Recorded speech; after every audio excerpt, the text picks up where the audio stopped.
Shalom Bapak Ibu Saudara terkasih di dalam Yesus Kristus. Sampurasun juga bagi jemaat Cimas yang ada di suku Sunda. Sementara kita akan memulai ibadah pujian dan penyembahan secara online, mari kita mempersiapkan hati kita. Mari kita berdoa.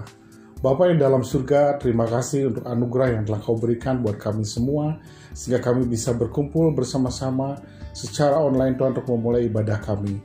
Persiapkan hati kami ya Tuhan untuk kami bisa memuji dan menyembah-Mu lebih lagi. Dan kami rindu biarlah ada pada ibadah hari ini Tuhan bukan menjadi suatu ibadah yang biasa saja, tapi ada hubungan yang indah antara kami dengan Engkau. Mari Roh Kudus yang bekerja lebih banyak lagi dalam setiap hati kami. Tuhan yang memimpin kami dari awal, pertengahan sampai akhirnya dalam ibadah kami pagi hari ini. Hanya di dalam nama Yesus Tuhan kami ucap syukur dan berdoa. Haleluya. Amin.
Kami kembali mengundang Bapak Ibu Saudara untuk mengikuti ibadah online setiap hari Minggunya pada pukul 10 pagi.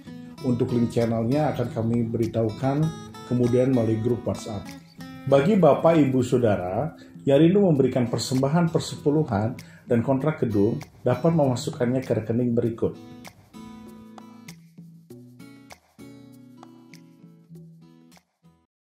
Shalom Bapak Ibu Saudara yang dikasihi Tuhan.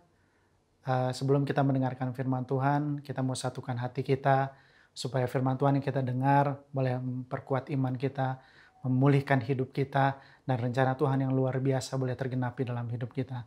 Mari sama-sama kita satukan hati. Bapa yang dalam surga, kami bersyukur kalau hari ini kami boleh menikmati ibadah walaupun secara online ya Tuhan. Tapi kami rindu ya Bapa, kiranya sikap hati kami yang kami lakukan hari ini untuk beribadah itu berkenan di hadapan Tuhan dan menyenangkan hati Tuhan.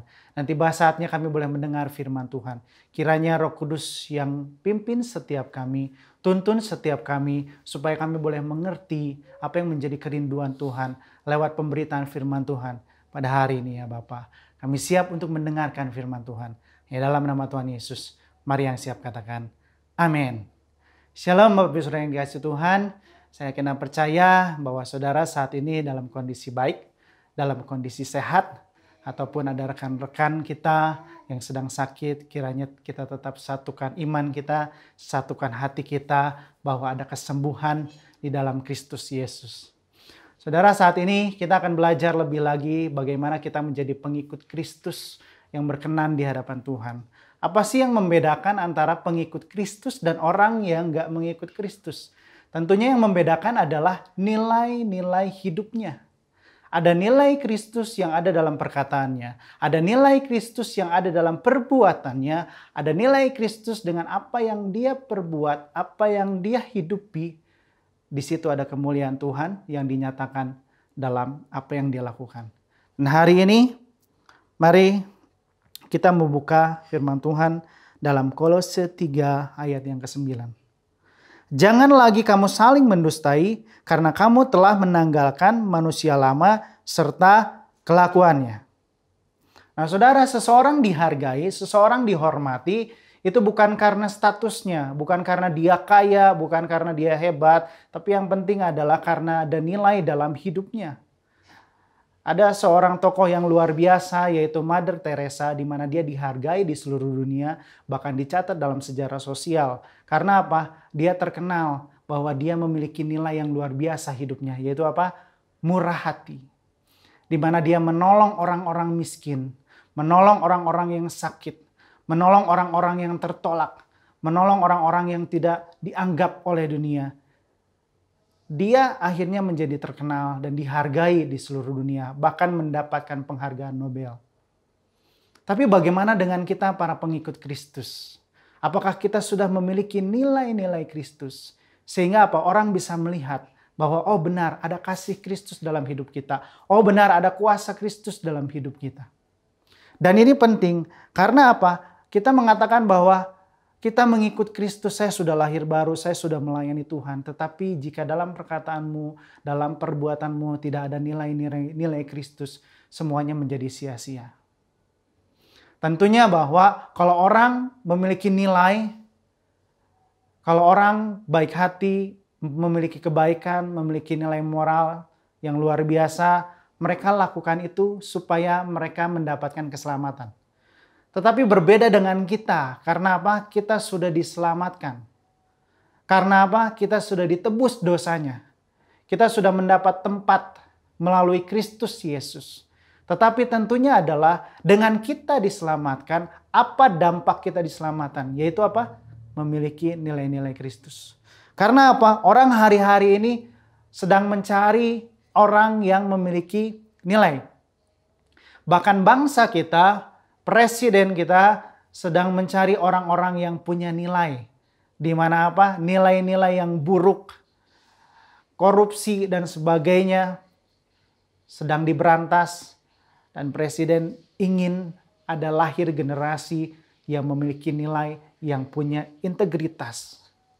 Dengan berbagai hal dia persiapkan program-program yang begitu luar biasa. Bagaimana caranya supaya bangsa kita punya nilai-nilai sehingga apa? Dihormati oleh negara-negara lain. Dan tentunya kita juga harus memiliki nilai. Satu yang mau saya sampaikan, salah satu nilainya adalah kejujuran. Penting banget kejujuran. Kenapa? Karena dengan kejujuran ini kita bisa melihat bahwa banyak orang yang mencari orang-orang yang jujur. Baik dalam pekerjaan, baik dalam bidang apapun, banyak orang yang cari bagaimana caranya mendapatkan orang yang jujur. Kalau kita melamar kerja, tentunya yang diprioritaskan oleh perusahaan adalah bagaimana caranya meng-hire atau merekrut orang-orang yang jujur dalam bekerja. Nah, bagaimana kita dengan pengikut Kristus? Apakah kita sudah menjadi orang yang jujur? Jujur seringkali gampang diucapkan, tapi sulit untuk dilakukan. Nah, Kolose 3 ayat 9 berkata bahwa jangan lagi kamu saling mendustai karena kamu telah menanggalkan manusia lama serta kelakuannya. Ketika kita menjadi pengikut Kristus dan kita lahir baru, kita sudah meninggalkan segala sesuatu yang lama, segala keburukan kita. Salah satunya apa? Dusta. Kalau kita lihat kebohongan seringkali gak diajarkan juga orang gampang untuk berbohong. Bahkan anak kecil pun tidak diajarkan gampang untuk berbohong. Karena apa? Semua manusia telah kehilangan kemuliaan Tuhan. Sehingga apa? Ketika dia lahir, kecenderungan untuk berbuat jahat itu ada dalam dirinya. Makanya apa? Kita perlu Kristus. Nah, dalam tema hari ini yang mau saya sampaikan adalah membangun kejujuran. Bagaimana kita bisa membangun kejujuran? Nah, Konfusius mengajarkan ada 3 level kejujuran. Yang pertama adalah level terendah yaitu li. Li yaitu nampak jujur untuk keuntungan pribadi. Level tengah yi. Melakukan apa yang benar karena ingin diperlakukan yang sama. Level tertinggi adalah ren. Jujur atas dasar ketulusan hati terhadap siapa saja dari kalangan manapun meskipun orang itu berbeda umur, jenis kelamin, budaya, pengalaman, latar belakang keluarga, dan lain-lain. Ternyata Konfusius itu mengajarkan ada 3 level kejujuran. Yang nampak jujur, yang memang jujur untuk supaya bisa diperlakukan sama dengan orang lain. Yang ketiga adalah yang tertinggi yaitu jujur karena ketulusan. Tapi Bapak Ibu Saudara yang dikasihi Tuhan, tidak ada yang namanya setengah jujur, seperempat jujur, atau 3/4 jujur. Kalaupun setengah jujur, tetapi ada 50% informasi yang disampaikan adalah merupakan kebohongan. Dan mari kita lihat Yakobus 5 ayat yang ke-12. Jika ya, hendaklah kamu katakan ya. Jika tidak, hendaklah kamu katakan tidak. Jadi nggak ada yang jujur setengah, nggak ada yang namanya bohong putih dan lain-lain, berbohong supaya untuk kebaikan. Tetapi yang namanya jujur adalah jujur. Karena apa? Lebih daripada itu berasal daripada si jahat. Firman Tuhan sudah jelas mengatakan bahwa ya katakan ya dan tidak katakan tidak. Kalau kita lihat dalam kamus KBBI, jujur artinya adalah satu lurus hati atau tidak berbohong. Misalnya dengan berkata apa adanya. Yang kedua adalah tidak curang. Misalnya dalam permainan dengan mengikuti aturan yang berlaku. Yang ketiga adalah tulus. Itu arti kata jujur. Tapi membangun kejujuran adalah sifat atau keadaan jujur, yaitu ketulusan. Nah, bagaimana kita bisa membangun kejujuran? Karena penting untuk kita membangun kejujuran. Bagaimana mungkin kita berkata bahwa kita pengikut Kristus, tapi kita tidak punya nilai. Salah satunya adalah apa? Kejujuran. Kita buka dalam Mazmur 119, ayat yang 112. Telah kucondongkan hatiku untuk melakukan ketetapan-ketetapanmu untuk selama-lamanya sampai saat terakhir. Nah, Bagaimana membangun kejujuran? Kejujuran dimulai dengan komitmen kepada Allah. Pemazmur tahu bahwa sumber hidup adalah Tuhan. Sumber kebahagiaan adalah Allah. Sumber segala sesuatunya adalah dari Allah. Makanya apa? Pemazmur mengatakan, telah kucondongkan hatiku untuk melakukan ketetapan-ketetapanmu untuk selama-lamanya. Nah, bagaimana membangun kejujuran? Yang pertama adalah kita harus berkomitmen dengan Tuhan. Karena kejujuran dimulai dari komitmen dengan Tuhan. Nah, ketika pemazmur berkomitmen untuk taat pada firman Tuhan, dan puncak komitmennya itu menghasilkan apa? Kejujuran. Kita lihat ayat yang ke-128. Itulah sebabnya aku hidup jujur sesuai dengan segala titahmu, segala jalan dusta aku benci. Sekali lagi saudara, itulah sebabnya aku hidup jujur sesuai dengan segala titahmu, segala jalan dusta aku benci. Dan ketika dia berkomitmen untuk taat sama firman Tuhan, bahwa dia tahu bahwa dengan dia taat, bahwa Tuhan memberikan kehidupan, dengan dia taat, bahwa Tuhan memberkati dia, makanya pemazmur mulai berkomitmen dan taat untuk melakukan ketetapan-ketetapan Tuhan. Dan puncak dari ketaatannya adalah, puncak dari komitmennya adalah apa? Kejujuran. Karena apa? Sebuah kejujuran itu berawal dari pertemuan dan pengalamannya dengan Tuhan. Bagaimana mungkin seorang pengikut Kristus bisa jujur kalau dia tidak memiliki pengalaman-pengalaman yang luar biasa bersama Tuhan. Seringkali seseorang diubahkan karena apa? Karena dia punya pengalaman dengan Kristus. Dia punya pengalaman dengan Tuhan. Tidak ada yang bisa membangun kejujuran tanpa Tuhan. Tidak ada yang bisa membangun kejujuran sendiri dengan kekuatan sendiri. Kalau orang lain di luar sana bisa jujur, banyak orang jujur di luar sana di luar Tuhan, saudara. Tetapi kejujuran yang mereka lakukan adalah semata-mata hanya untuk keangkuhan dirinya. Hanya untuk dirinya. Hanya untuk apa? Mereka jujur kenapa? Karena untuk supaya meningkatkan amal ibadahnya. Supaya dia diselamatkan. Tapi kita saudara yang sudah diselamatkan oleh Kristus. Dampaknya apa? Kita berkomitmen dengan Tuhan. Dan hasilnya apa? Kita memiliki kejujuran. Nah, nilai kejujuran ini sangat penting, saudara. Karena apa? Ini yang Tuhan kehendaki dalam setiap hidup kita. Jadi tidak ada dalam ajaran Kristus bahwa jujur itu boleh setengah jujur, boleh 3/4 jujur. Untuk kebaikan itu tidak ada, saudara. Jika ya, katakan ya. Jika tidak, katakan tidak. Karena selebihnya itu daripada si jahat. Nah, bagaimana membangun kejujuran? Yang pertama adalah membangun kejujuran dengan komitmen kepada Allah. Sama seperti pemazmur bahwa dia berkomitmen untuk apa? Dia mendengarkan firman Tuhan dan melakukannya dan dia taat, saudara. Dan salah satu yang ketaatan dia menghasilkan apa? Kejujuran. Karena apa? Firman Tuhan katakan ya, tidak, katakan tidak. Tapi seringkali kita dihimpit oleh kondisi, oleh tuntutan pekerjaan, oleh dan lain hal. Akhirnya apa? Kita mulai nggak apa-apa Tuhan, saya nggak jujur juga. Saya nggak jujur dalam keuangan, nggak apa-apa Tuhan. Tuhan juga tahu. Kalau saya nggak jujur mungkin pekerjaan saya hilang pekerjaan, saya hilang segalanya. Tetapi saudara, dalam kejujuran membangun komitmen dengan Tuhan, itu perlu yang namanya mengambil resiko. Dan ini yang harus kita camkan baik-baik bahwa membangun kejujuran itu butuh Tuhan, pertolongan Tuhan. Karena apa? Tuhan yang sanggup mengubahkan kita. Kita menanggalkan manusia yang lama. Dalam Kolose tadi 3 ayat 9 berkata, jangan lagi kamu saling mendustai karena kamu telah menanggalkan manusia lama serta kelakuannya.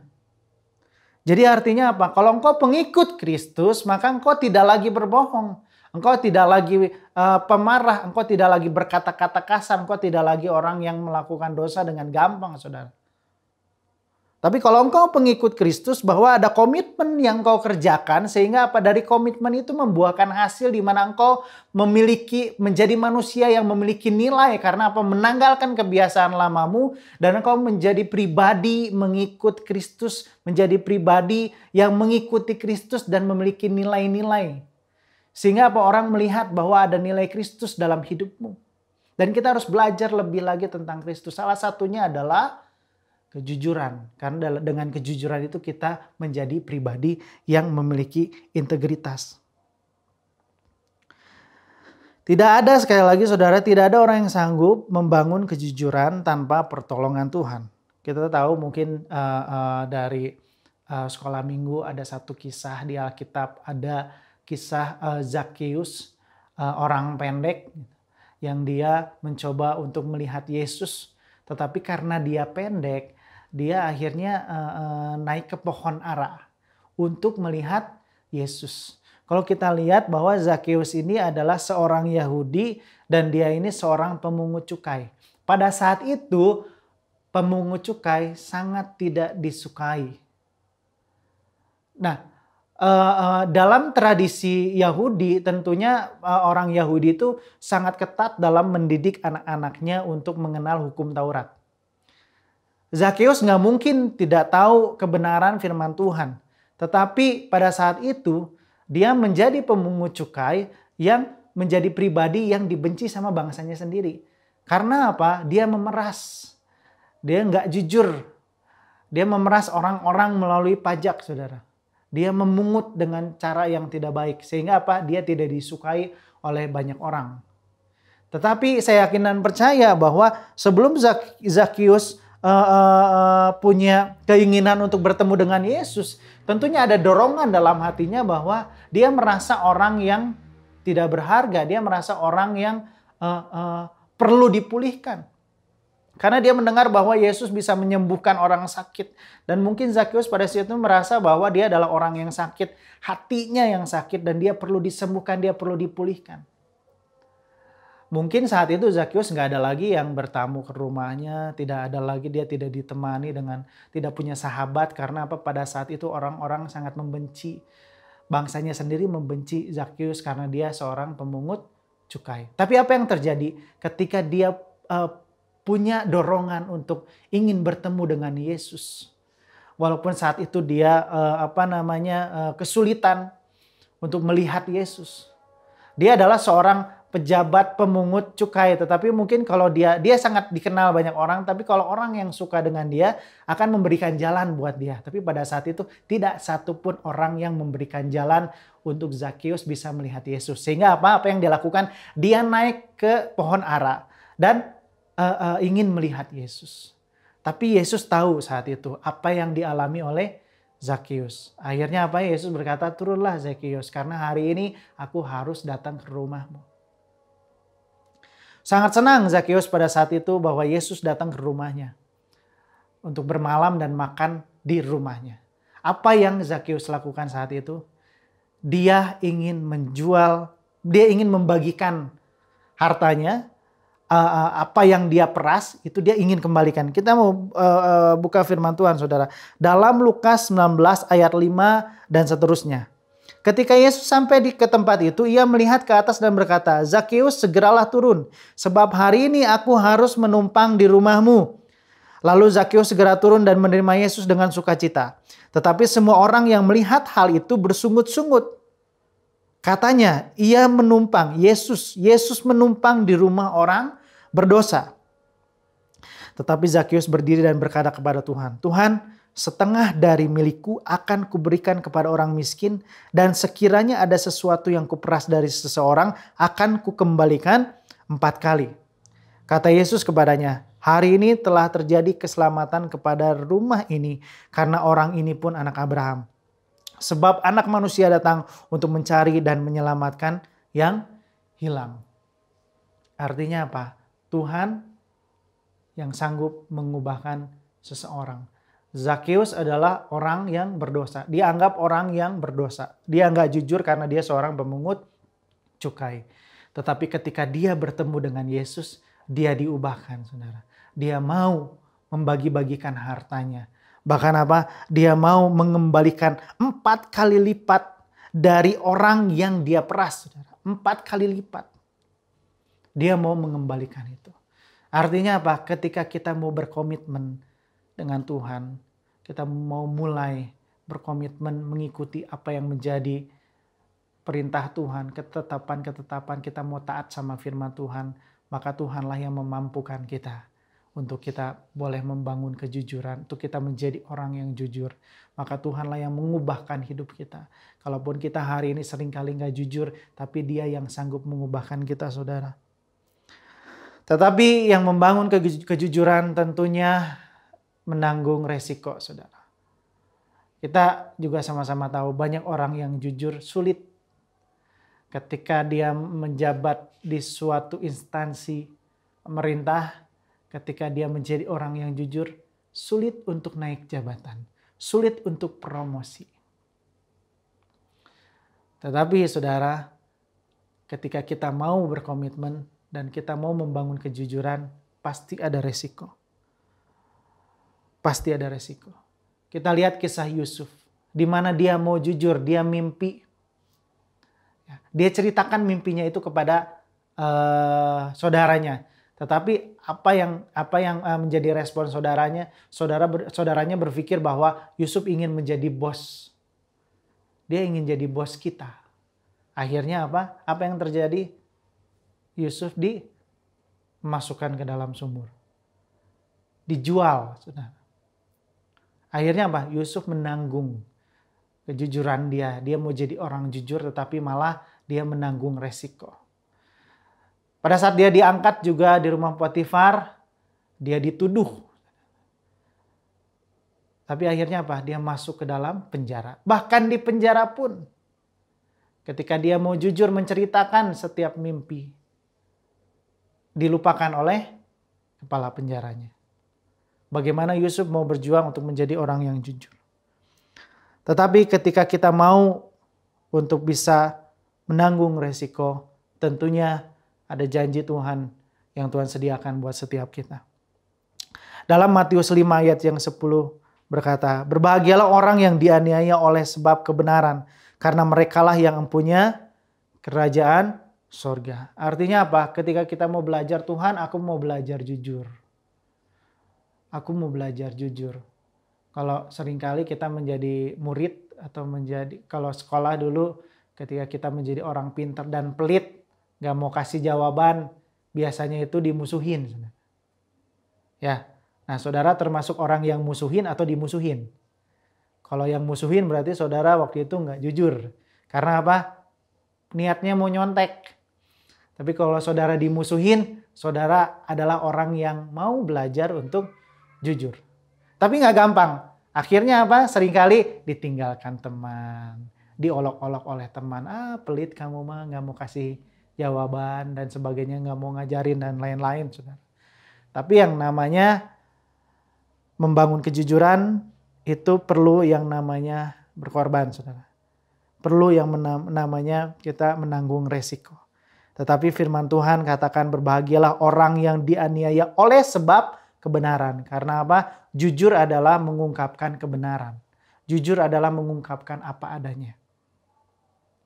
Karena merekalah yang mempunyai kerajaan sorga. Jadi ini gak main-main, saudara, bahwa ketika engkau membangun kejujuran, walaupun kau menanggung resikonya, tapi firman Tuhan katakan bahwa engkau adalah mempunyai kerajaan sorga. Jadi dengan kata lain, engkau mau masuk atau engkau mau menjadi bagian dalam kerajaan Allah, engkau harus menjadi orang yang jujur.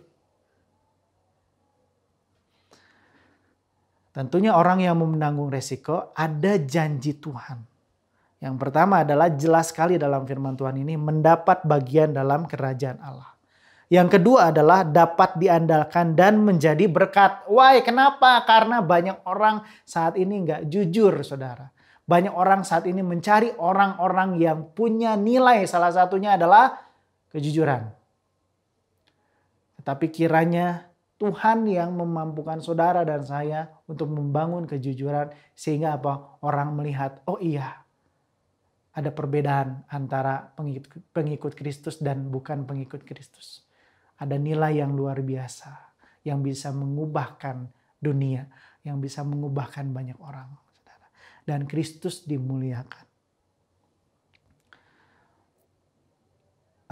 Pada tanggal 10 Februari kemarin, saudara, saya baca di Kompas, sepasang sepatu Air Jordan 1 tahun 1985 yang belum pernah dipakai, saudara.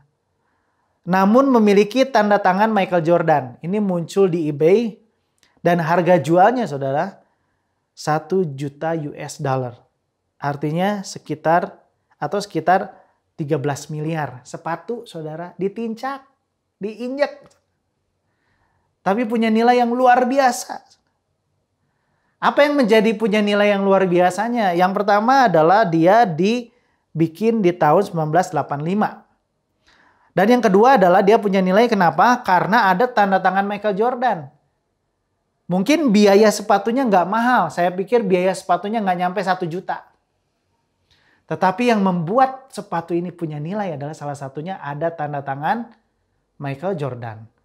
Kalau mungkin saudara beli sepatu maupun sepatu yang harganya 70.000, mau ada tanda tangan saya atau sepatu yang harganya jutaan, ada tanda tangan saya, tetap aja tidak punya nilai.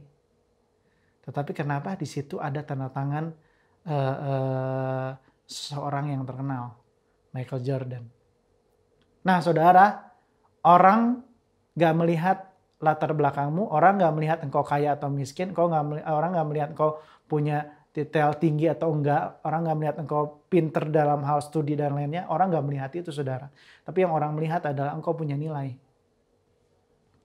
Kenapa engkau punya nilai? Karena engkau memiliki Kristus dalam hidupmu. Kristuslah yang membuat engkau menjadi pribadi yang punya nilai. Bukan karena latar belakangmu. Engkau menjadi kaya, engkau menjadi sukses supaya engkau punya nilai. Bukan, saudara. Tapi apapun latar belakangmu, apapun kondisimu saat ini, ketika engkau punya nilai Kristus, maka engkau akan dihargai orang. Orang akan melihat bahwa ada kemuliaan Tuhan dalam hidupmu. Mari saudara, saat ini kita mau belajar hal yang sederhana bahwa kejujuran itu penting. Kejujuran itu perlu dibangun dan itu membutuhkan komitmen. Ketika kita komitmen, biarlah pertolongan Tuhan yang memampukan kita untuk kita menjadi pribadi yang jujur, saudara. Supaya apa? Rencana Tuhan tergenapi. Bukan hanya kita menjadi pengikut Kristus, tapi yang Tuhan rindu adalah kita dipakai sebagai alat kemuliaan Tuhan. Supaya orang melihat dan orang boleh mengenal Kristus melalui sikap hidup kita. Ada nilai-nilai yang mengubahkan banyak orang, saudara. Mari, saudara, kita mau belajar lebih lagi hal yang sederhana yang kita dengar hari ini, yaitu apa? Membangun kejujuran. Dan mari kita mau meresponi firman Tuhan hari ini dengan kita menyanyikan sebuah pujian. Mari kita angkat pujian ini. Mari kita siapkan hati kita. Kita mau datang sama Tuhan. Kita mau sembah Dia di tempat yang maha tinggi. Angkat suaramu, bawa hatimu. Ini saatnya kita duduk diam di bawah kaki Tuhan.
Apakah ku sungguh mengasihimu, Yesus? Kau yang Maha tahu dan menilai hidupku. Tak ada yang tersembunyi bagimu. Telah kulihat kebaikanmu yang tak pernah habis di hidupku. Ku berjuang sampai akhirnya kau dapati aku tetap setia.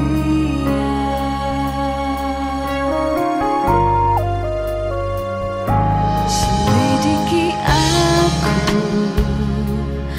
lihat hatiku. Apakah ku sungguh mengasihimu, Yesus? Kau yang Maha tahu dan menilai hidupku. Tak ada yang tersembunyi bagimu. Telah kulihat kebaikanmu yang tak pernah habis di hidupku. Ku berjuang sampai akhirnya kau dapati aku tetap setia.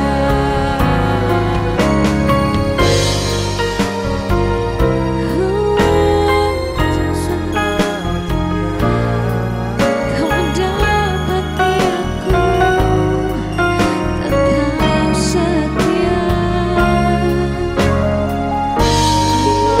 Demi Tuhan, selidiki hatiku, tetap setia. Sama-sama katakan Telah kulihat kebaikanmu yang tak pernah habis di hidupku.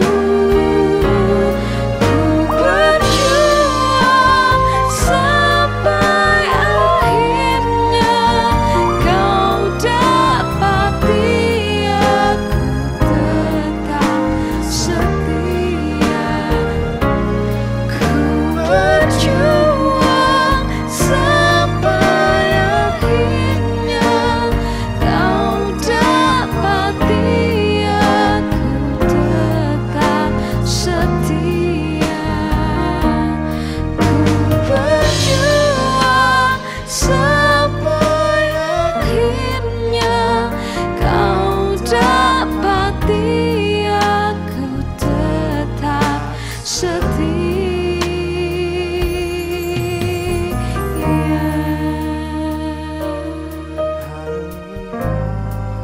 Haleluya, kami mau tetap setia.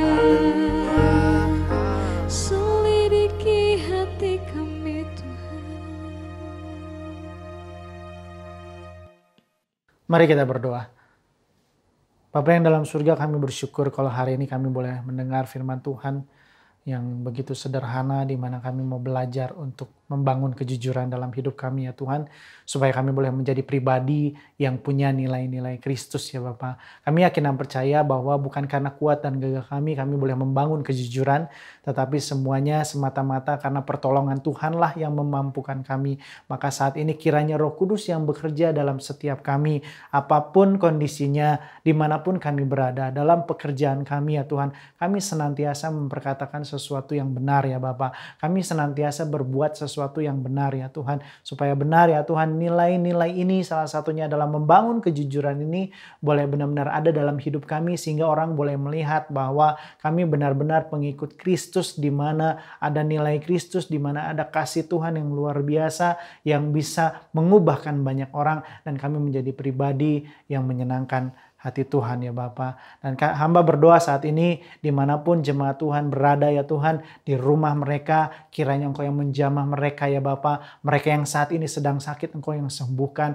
Mereka yang saat ini sedang berbeban berat Engkau yang hiburkan. Mereka yang saat ini sedang undur imannya kiranya Engkau yang bakar hati mereka supaya mereka boleh kembali kepada panggilan mereka dalam mengikut Kristus ya Tuhan. Berkati mereka usaha, pekerjaan, studi mereka supaya kemuliaan Tuhan boleh dinyatakan di masa-masa sulit ini ya Bapak. Kami yakin dan percaya bahwa Engkau tidak pernah meninggalkan umatnya, bahwa Engkau lah yang memelihara setiap kami hari demi hari ya Tuhan. Sampai saatnya nanti kemuliaan Tuhan dinyatakan dalam setiap kehidupan kami ya Bapak. Terima kasih Tuhan, kiranya Engkau juga yang memberkati pelayanan CRC, supaya pelayanan CRC ini boleh benar-benar menyenangkan hati Tuhan dan menyentuh banyak orang dan memberkati banyak orang ya Tuhan. Terima kasih Tuhan, berkati setiap orang yang melayani, baik dari multimedia, dari pemain musik dan juga mereka yang membantu ibadah online ini supaya berjalan dengan baik. Kiranya Engkau yang balas lipat kali ganda apa yang sudah mereka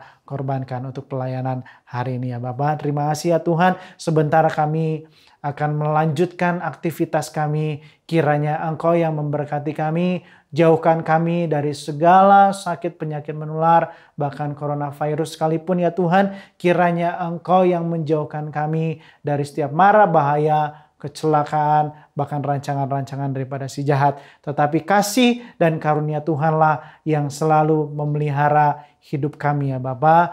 Terima kasih ya Tuhan. Mari jemaat Tuhan, kita mau angkat tangan kita dan kiranya berkat yang daripada Allah Bapa, cinta kasih daripada Tuhan Yesus, pimpinan, kekuatan, penghiburan daripada Roh Kudus menyertai kita semua mulai saat ini sampai Tuhan Yesus datang kedua kalinya. Hanya di dalam nama Tuhan Yesus, mari yang percaya katakan amin. Selamat hari Minggu, Tuhan Yesus memberkati.